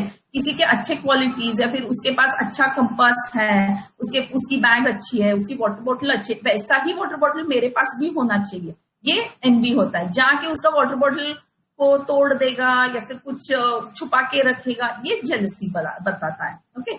तो ये एनवी में है। एनवी एविडिटी विद, एविडिटी यानी क्या होता है? Ardently excessively desirous marked by active interest and enthusiasm, okay. यानी वो बड़े भाई के मार्क्स देख के उसको सब लोग तारीफ करते हैं, ये देख के ये एनवी में जाता है और एकदम उसमें कूद पड़ता है, एकदम आर्डेंटली वो पढ़ाई करने के लिए शुरू करेगा, ओके। डेलीरियम विथ एनवी, उसके दिमाग में यही बात घूमने लगता है और ये ऑब्स्टिनेट होता है, मैं करके करूंगा ही, ऐसे बोलेगा वो, मैं करके ही बताता हूँ। फिर परसिवरेंस, वो रिपीटेडली उसको फेलियर्स आ रहे लेकिन वो छोड़ेगा नहीं, वो ट्राई करेगा, वो बस जुनून सवार हो गया उसके दिमाग में, वो बिल्कुल नहीं छोड़ेगा, ओके। और वो करते रहेगा, समझो वो सम नहीं जम रहा है उसको, वो न्यूमेरिकल नहीं आ रहा है, लेकिन वो बार बार उसको ट्राई करेगा और परफेक्ट करने की कोशिश करेगा। तो वो एक ककून में चला जाता है, उसको प्ले एवर्जन टू प्ले, उसको खेल कूद में उसका इंटरेस्ट चला जाता है, वो अपना जो ये रहता है वीडियो गेम्स है, मोबाइल है, टीवी, सब छोड़ छाड़ देगा, सब बंद कर देगा और बस पढ़ाई में लग जाएगा, ओके। तो एलिमेंट्स फ्रॉम सेलिबसी, तो सेलिबसी यानी क्या होता है? It is a sexual abstinence. इसको सेक्सुअल एब्स्टिनेंस से क्यों जोड़ा गया है? देखिए, क्योंकि ये बच्चा है, उसको एम्यूजमेंट तो चाहिए, बच्चा तो खेलेगा ही, भले वो मोबाइल से खेले, वीडियो गेम से खेले, या हॉकी खेले, या ग्राउंड पे जाके खेले, या साइकिलिंग करे, उसके लिए ये एम्यूजमेंट, ये बेसिक ट्रेट होता है एक बच्चे का। और ये बच्चा जिसमें से उसको प्लेजर मिल रहा है, एम्यूजमेंट हो रहा है, वो पूरा छोड़ रहा है, ओके। इसलिए उसको सेक्सुअल एब्स्टिनेंस के साथ जोड़ा गया है। यानी सेक्स जब करते हैं तो एक टाइप का प्लेजर मिलता है, तो वैसा प्लेजर ये बच्चा अपने खेल कूद से मिल रहा था, इसको उसने रिलीजियस वाव की वजह से इसको उसने बंद कर दिया है। जो उसने खुद को एक वचन दिया है कि मैं करके ही दिखाऊंगा, ये उसने ठान ली है, इसलिए वो खेल कूदना बंद कर दिया। जो उसको प्लेजर दे रहे थे, जिसमें वो मजे ले रहा था, वो चीजें वो छोड़ रहा है, ओके। इसलिए एलिमेंट्स फ्रॉम सेलिबसी, ओके। तो इसमें वो चला जाता है, लेकिन उसने जो डिसाइड किया है वो उसको छोड़ेगा नहीं, वो तो करके ही रहेगा। इसलिए वो खेल कूदना वो सब छोड़ ही रहता है, खुद को पूरी तरह से चेंज करके उसको वो अचीव करना है, उसको बड़ा बन के दिखाना है। मुझे 6 साल के बोल रहे हैं, मुझे 7 साल के बोल रहे हैं, नहीं, मैं 8 साल का ही हूं, मुझे दिखाना ही है, ऐसे उसने ठान लिया है, ओके, और वो डिफाइंड भी बन जाता है, यानी उसके फ्रेंड्स आ रहे हैं, उसकी मम्मी बोल रही है अरे छोड़ तू थोड़ी देर खेलने के लिए, तो वो बिल्कुल नहीं मानेगा, उस पर ही गुस्सा निकालेगा और वो फिर बैठ जाएगा पढ़ाई करने के लिए। He wants to show that he too is not small, मैं भी कुछ कम नहीं हूं, मैं भी छोटा नहीं हूं, मैं भी कुछ हूं, मैं भी बड़ा हूं, मैं भी पोजीशन पे हूं, मेरा भी रिकॉग्निशन है, मेरे में भी कैपेसिटीज है, ये वो करके दिखाना चाहता है। और वो काफी इंटेलिजेंट भी है, इसीलिए उसके एम्बिशंस बड़े हो जाते हैं। तो अब इसका कैसे है, देखिए उसको, एक तो वो इंटेलिजेंट है, ऑब्स्टिनेट है, परसिवरेंट है, लेकिन उसके साथ बेचारे को डर भी है। डर किस चीज का है? नई चीजों का है। अब एम्बिशन अगर हासिल करना है तो उसको बाबा नई नई चीजें सीखनी पड़ेंगी, नए सम्स सीखने पड़ेंगे, नए फॉर्मूला सीखने पड़ेंगे, नए सब्जेक्ट्स को उसको स्टडी करना पड़ेगा। तो ambition increase, every possible means employed, okay. तो वो साम दाम दंड भेद सब यूज करेगा, लेकिन वो हासिल करके रहेगा, ऐसे वो डिसाइड कर लेता है, ठीक है। तो यहाँ पे वो कुछ भी करेगा, लेकिन वो अपना एम्बिशन, उसको जो मार्क्स लाने हैं वो पूरा करके ही रहेगा, ऐसे वो डिसाइड करके लिया है, ठीक है।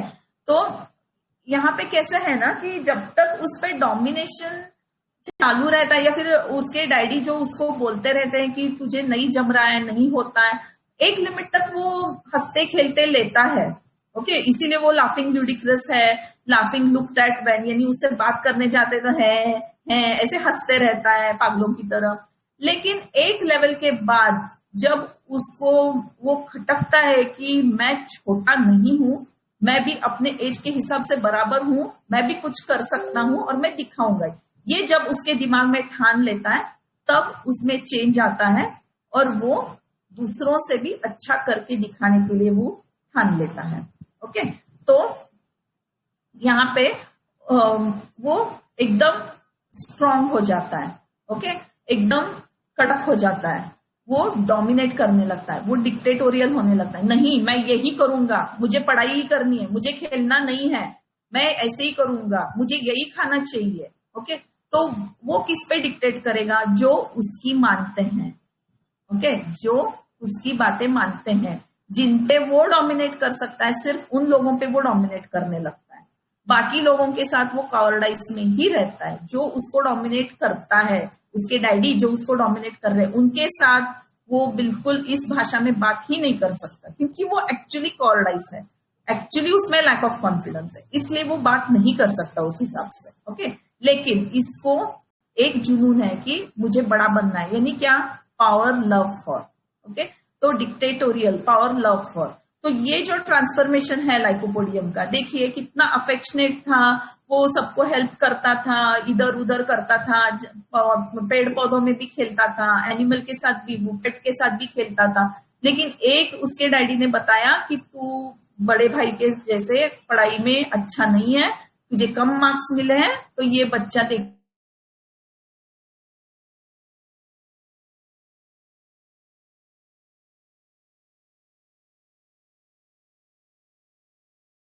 हेलो मैम, आपका आवाज चला गया।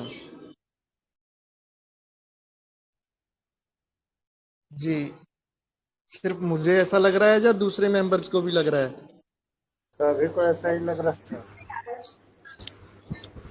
जी, स्मिता मैम लीव करके ज्वाइन कीजिए। हाँ बोलिए पद्माकर सर।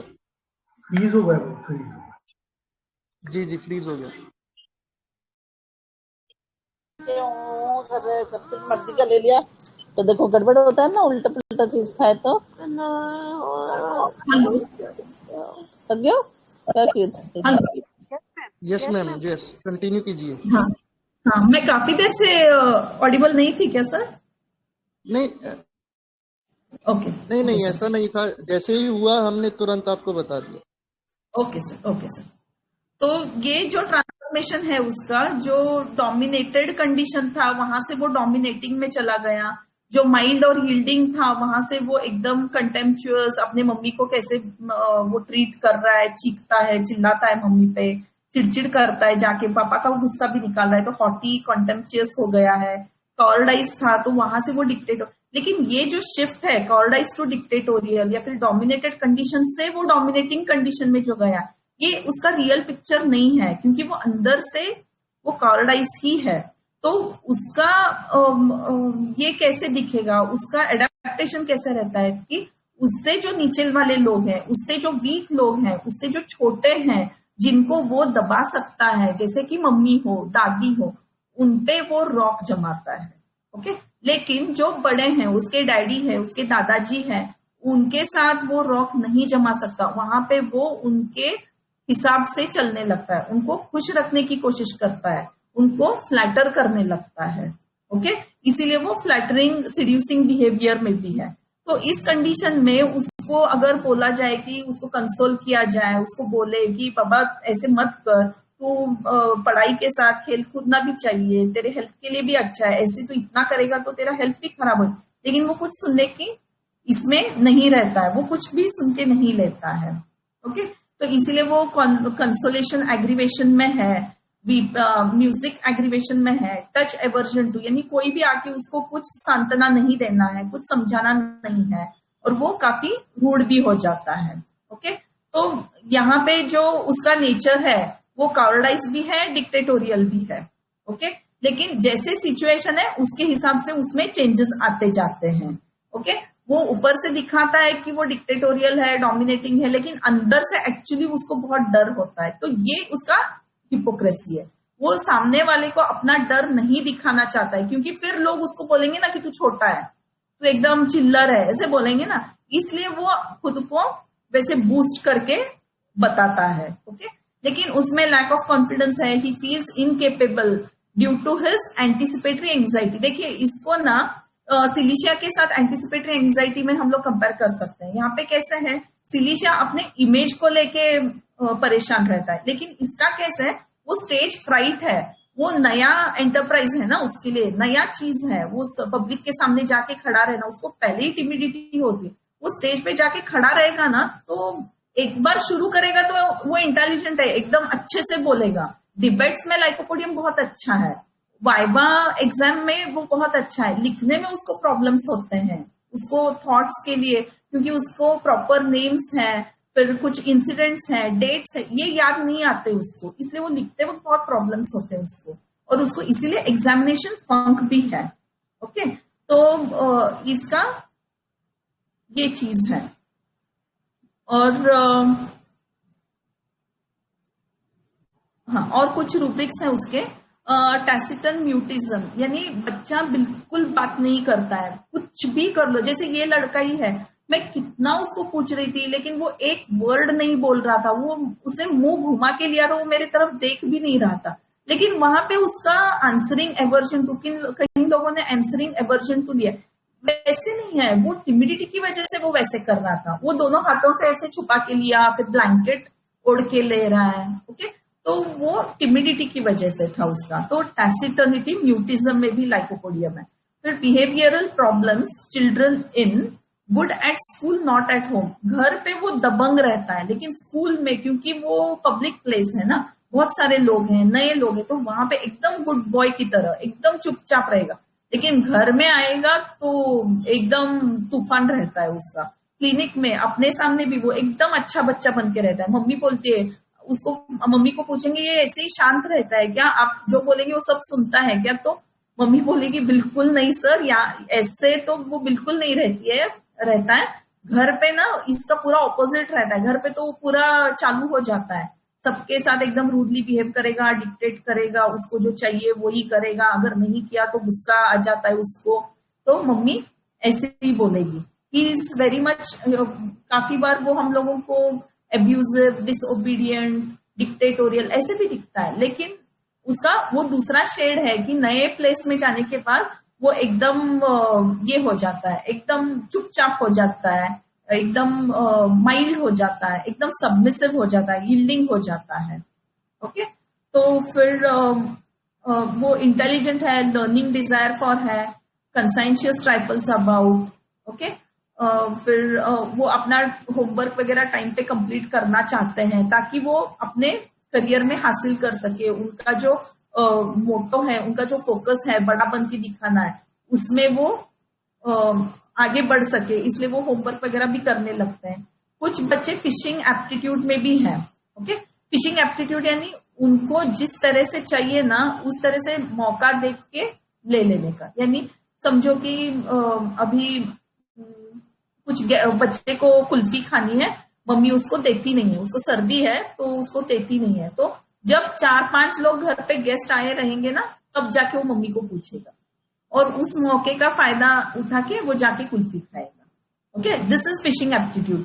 यानी एकदम होशियारी से जो सिचुएशन है उसको भाप के सामने वाला कैसा है उसको उसका जजमेंट लेके उस पे लपक पड़ना। ओके, कई पेशेंट्स होते हैं ना जो पहली बार आते हैं तो एकदम टिमिड दिखते हैं हम लोगों को, फिर हम लोग भी एकदम सॉफ्ट है, माइल्ड है, उनको दिखता है तो फिर मैं दवाई के पैसे देता हूँ, आपकी कंसल्टेशन फ्री कर दो, मेरे पास पैसे नहीं है, ऐसे सब बोलने लगते हैं। और फिर हम लोग जब बोलते हैं कि नहीं कंसल्टेशन की फीस देने ही पड़ेंगे तो फिर है बोलेंगे और एकदम से चुप हो जाएंगे, फिर फीस देने के लिए तैयार होंगे। ऐसे लोग flattering desire to flattering seducing behaviour होता है कि काम निकाल ले। ओके, ऐसे भी ये बच्चे हो सकते हैं। तो लाइकोपोडियम सिर्फ नेगेटिव शेड में ही नहीं लेकिन पॉजिटिव शेड में भी कई बार अपने हम लोगों को मिल सकता है। तो हम लोग एक ऐसे फिक्स्ड इमेज बना के या फिर ऐसा रहेगा तो ही हम लोग लाइकोपोडियम देंगे, हिपोक्रेसी रहेगी तो ही हम लोग देंगे, ऐसे फिक्स्ड इमेजेस न बनाते हुए अच्छे से रूब्रिक अगर हम लोग सिलेक्ट करते हैं तो फिर हम लोग बराबर ड्रग तक पहुंच सकते हैं, ऐसे मुझे लगता है। So that's all from my side, thank you so much.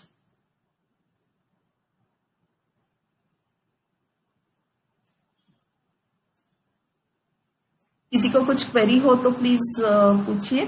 ये 1-2 रूब्रिक्स थे जो प्लीजिंग डिजायर टू प्लीज दिया था 2-3 लोगों ने। तो यहाँ पे मैंने प्लीजिंग डिजायर टू प्लीज इसलिए नहीं लिया क्योंकि यहाँ पे कैसे है वो सबका लाडला है। ओके, यहाँ पे ऐसे उसको अप्रिसिएशन नहीं मिल रहा है या फिर उसको निग्लेक्शन है या फिर उसको प्लीज किया तो ही उसके साथ अच्छा बर्ताव होगा, डोमिनेशन है, ऐसे कोई बात नहीं थी। उसके डैड भी ठीक है, सभी डैड्स होते हैं उसी हिसाब से हैं, ऐसे कुछ डोमिनेटिंग है या फिर उसके डैड बहुत स्ट्रिक्ट है, ऐसी भी बात नहीं है। तो और प्लीजिंग जो करता है ना वो हर एक मामले में प्लीज करता रहेगा। एक ड्रेस चाहिए तो भी प्लीज करेगा, कुछ भी। और pleasing generally it is without any intention, कुछ मोटो नहीं रहता है। ये कार्सिनोसिन में प्लीजिंग क्यों है? क्योंकि उसको जो ये है ना उसको क्या लगता है कि एप्रिसिएशन नहीं मिल रहा है उसको, इसलिए वो प्लीज कर रहा है और वो डोमिनेशन की वजह से उनको आईपीआर को प्लीज करते रहता है। लेकिन यहाँ पे वैसे नहीं है, यहाँ पे आईपीआर ऑलरेडी उसके लाड प्यार कर रहे हैं, वो सबसे छोटा है और देखिए कितना डिक्टेट करता है वो घर में, फिर भी सब उससे प्यार से बात करते हैं, सबका लाडला है। तो यहाँ पे प्लीजिंग नहीं लगेगा, यहाँ पे फ्लैटरिंग बिहेवियर लगेगा, मुझे ऐसे लगता है।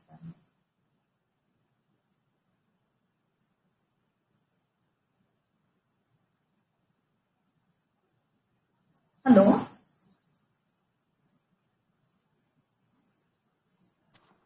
यस मैम, बहुत अच्छा था, बहुत अच्छा समझाया आप लाइफ को। Thank you ma'am. और कुछ क्वेरीज हैं या फिर इनपुट्स देना चाहते हैं तो फिर please Manoj sir, Rajendra sir, Praveen sir. Ma'am ये मुझे मैम सेंसिटिव टू डिसऑर्डर और चेंज वर्जन कैसे हमें उसको डिफरेंशिएट करेंगे मैम? मैम आपका क्वेश्चन मुझे नहीं समझा, प्लीज और एक बार बोलेंगे। सेंसिटिव टू डिसऑर्डर और चेंज एवर्जन ये दोनों डिफरेंशिएट कैसे करेंगे ma'am? Ma'am sensitive to disorder यानी जहाँ पे उसके मन के हिसाब से जो होना चाहिए ना वो नहीं हो रहा है। समझो कि मैंने कीज टीवी के सामने मैंने रखे हैं, ओके, और उसको किसी ने हिला दिया है यहाँ से, तो वो मुझे सहा नहीं जाता है। There is sensitiveness towards any discomfort. Okay, वो डिसऑर्डर यानी क्या होता है?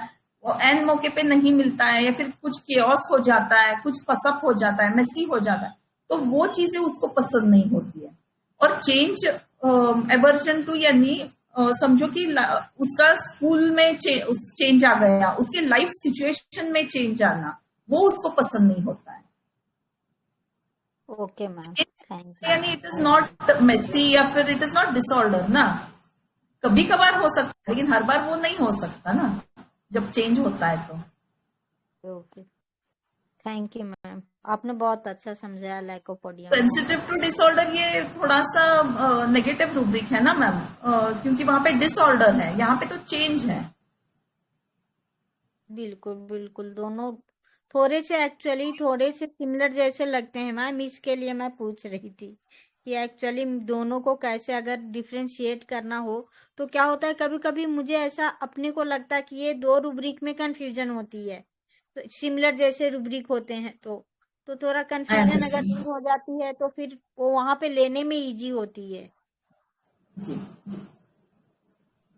Thank you ma'am.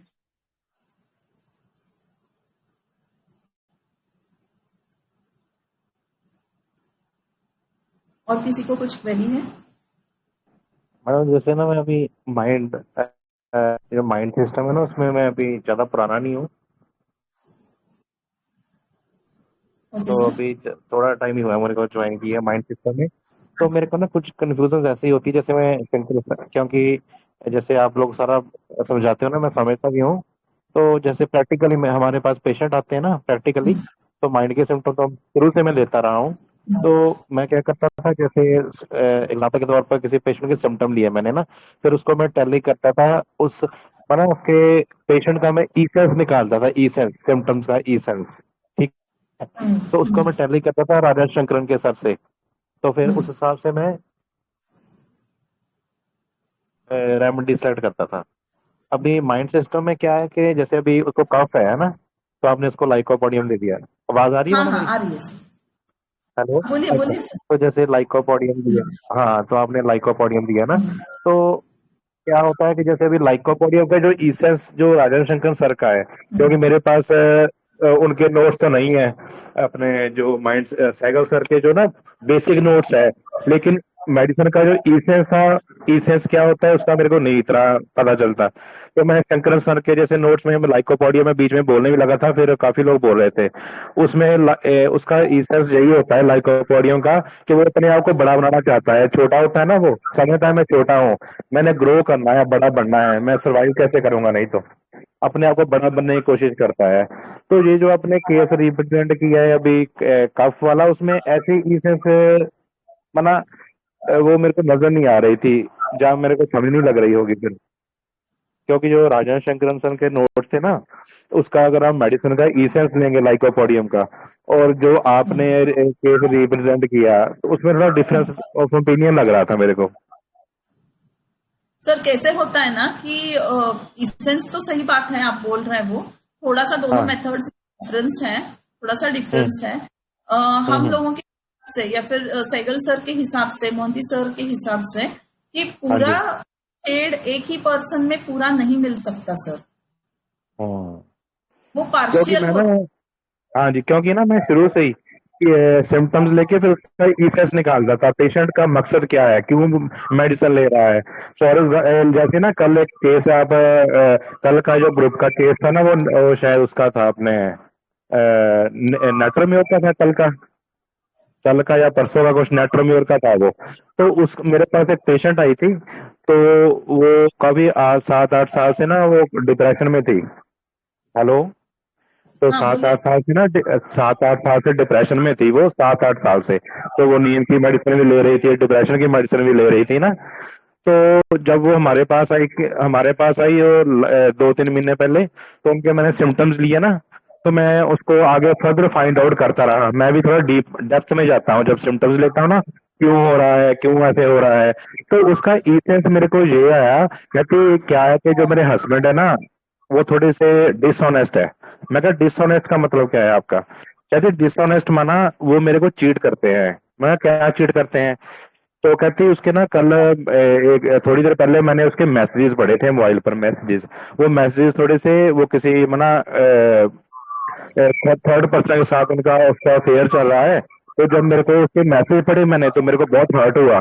मेरे को ऐसे लगा कि मेरे को बंदा इतनी देर से धोखा दे रहा है। मैं कितना सेक्रीफाइस करके इसके साथ रह रही हूँ, बच्चों की पालना कर रही हूँ, और ये मेरे को कितने धोखे में रख रहा है। तो मैं क्या आपको कैसा फील हो रहा है ये सर जी, बताओ मेरे को। हेलो हाँ जी। हेलो सर, हाँ जी सर। मतलब आपका क्वेरी खत्म होने का नाम नहीं ले रहा है सर, बहुत लंबा सर होते जा नहीं रहा है। सर, वो एक थोड़ा सा ही है बस, वो जस्ट मैं तभी जल्दी जल्दी बोल है तो रहा था थोड़ा वो। सा। सर जी कैसे सर, है हमारी ना, बेसिस का कैसे है। ज्यादा लंबा हो जाएगा। हाँ हाँ नहीं, मैं सर। हाँ एक्चुअली बताएं मेरा मैम। कहने का जो भाव था ना सर, इस सेंस में वो बताने लगा था। उसमें उसने, चलो मैं आपको सारू में बता देता हूँ, सारू में लाखों की मना सारू में बता देता हूँ कि उसका कहने का मतलब था ऐसा कि वो। कीजिए सर, सर एक सेकंड, मैं रिकॉर्डिंग एक बार ऑफ करता हूँ, फिर आप हाँ जी। कंटिन्यू कीजिएगा, मुझे बस एक आधा मिनट दीजिए आप। Okay okay. तो वंडरफुल नहीं सेशन सर, मैम। ये कैसे है ना कि ये सेंसेशन मेथड को इससे माइंड मेथड से जोड़ने की कोशिश कर रहे हैं सर। बहुत ही अच्छा अटेम्प्ट है, लेकिन मुझे लगता है कि he should be directed to some senior mentor like Shashikant Shinde sir, जो माइंड मेथड और सेंसेशन मेथड को जोड़ के प्रैक्टिस करते हैं। So he will be the best person to guide him, मुझे लगता है सर। तो है कि उनसे अच्छा गाइडेंस मिलेगा उनको। जी जी मैम, थैंक यू मैम। दोनों मेथड्स में थोड़ा सा डिफरेंस है। स्टडी के लिए हम लोग शंकरन सर के बुक्स यूज करते हैं, उनका मटेरियल यूज करते हैं। No doubt it is very good source of knowledge, लेकिन जो अप्लाई करने का मेथड है सर, वो दोनों बहुत ही अलग हैं। और वो सब आपको कोई सीनियर मेंटर बता पाएंगे। But I feel this. Praveen sir, आपको क्या लगता है? जी जी, बिल्कुल सही कहा मैम आपने। और सबसे पहले तो मतलब वंडरफुल सेशन मैम, एकदम मस्त लाइकोपोडियम पढ़ाया। आपका केस भी बहुत इंटरेस्टिंग था और चैलेंजिंग केस था, और इस तरह की पैथोलॉजी में आपने ब्यूटीफुली इस बच्चे को निकाला। और सच में फैमिली की भी बहुत हेल्प होगी, क्योंकि जिस तरह से वो परेशानी में भी डाल रहा था, वो चीजें भी अब कम हो गई होंगी। शुभांगी मैम, हाँ आपका sir, camera bar bar on हो रहा है। मैं उसको मैं आपको फॉलो अप बता देती हूँ सर। सिंस लाइकोपोडियम 200 मैंने 3 डोजेस में नाइट को 3 दिन देने के लिए बोला था। उसके बाद उसको मुझे 1 mg पे भी डालना पड़ा था। 1-2 मैंने 1 mg रिपीट किया है। लास्ट 6 मंथ से उसने एक भी अटैक रिपोर्ट नहीं किया है। हालांकि अभी यहाँ पे रेनी सीजन है, बहुत हैवी रेन्स हो रहे हैं, फिर भी वो बच्चा एकदम फिट एंड फाइन है। मैंने उनको किया था, तो रेस्पिरेटरी प्रॉब्लम्स नहीं है, ऐसे उसकी मम्मी ने मुझे रिपोर्ट किया। सो इफेक्ट ऑफ लाइकोपोडियम। बहुत बढ़िया केस मैम, बहुत बढ़िया, थैंक यू। जी मैम, बहुत ही सुंदर मैम, बहुत ही ज्यादा सुंदर। लाइकों को पकड़ना मुश्किल ही नहीं, नामुमकिन है, ऐसा बोले जाता है। Yes sir. तो हमारी IHF फैमिली की ओर से हमारे respected mentor doctor Sunita Kurundwade ma'am का बहुत बहुत आभार कि आपने जिस खूबसूरती के साथ और सिंपल तरीके के साथ केस को एक्सप्लेन किया, और लाइकोपोडियम का ये जो फैसेट है और रूब्रिक्स हैं, सभी को आपने मैम बहुत ब्यूटीफुली और सिंपल तरीके से, कि हम सभी इजीली डाइजेस्ट कर सकें उसको, उस तरह से आपने बताया है। तो इसके लिए हमारी IHF फैमिली आपकी बहुत बहुत आभारी है, आज के इस फैंटास्टिक सेशन के लिए और इस केस को प्रेजेंट करने के लिए। सच में मैम बहुत सीखने को मिला। और आपका रहता है कि जब आप एक बार बोलना स्टार्ट करते हो, एक्सप्लेन करना स्टार्ट करते हो, तो हम सब मेस्मराइज हो जाते हैं, और ऐसा होता है कि बस अब मैम को सुनते रहो। तो बहुत बढ़िया से मैम आप एक्सप्लेन करते हो।